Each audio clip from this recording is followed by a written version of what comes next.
A friend recently asked me, "Why don't you like religion?" It is a fair question and it deserves a real answer. I could have went into a tirade about how divisive religions are, or the effect that religions have on children, or I could have referenced some of the terrible stories in the Bible. Fortunately, my mental faculties were in order and I was able to provide a truthful answer that went right to the core of the issue. I said, "I don't like religion because I don't think that there is a God." After all, what would you think of religion if you didn't believe there was a God? What would you think of all the time and money spent promoting a God that wasn't real? What would you think of all the horror stories told to children about how they will go to hell if they don't worship the right God? How would you feel if you realized that instead of talking directly to the creator of the universe when you prayed, you were actually just talking to thin air? If given the time, I could have gone further to explain why I do not think there is a God. I will do that now. Is there a God? For millennia, we have asked ourselves that question, and yet no one really knows the answer. Millions of people think that they know.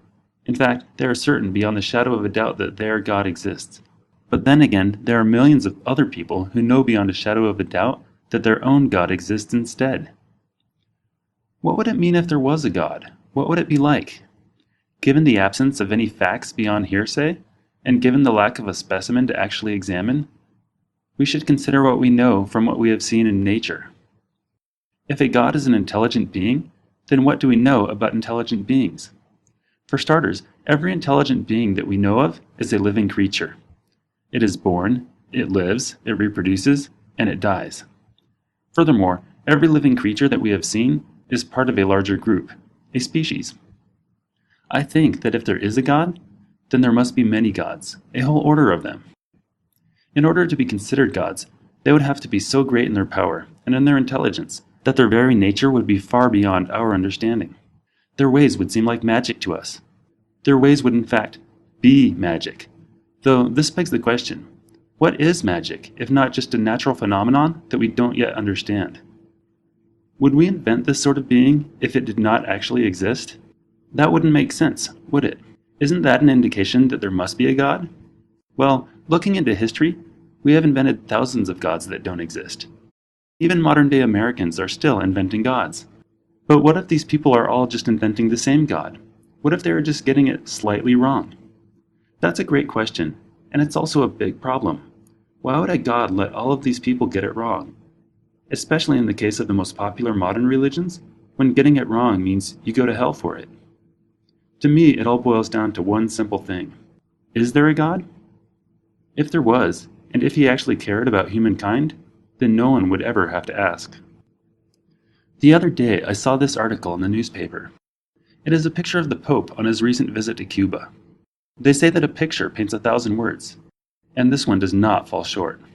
If anyone ever wanted proof that there is no God, or at least proof that the Catholic God does not exist, then here it is. Right here. The Pope riding around in his armored box. Why would God's holiest representative on earth need to ride around in an armored box? All around us we see evidence like this, things that tell us that we are on our own.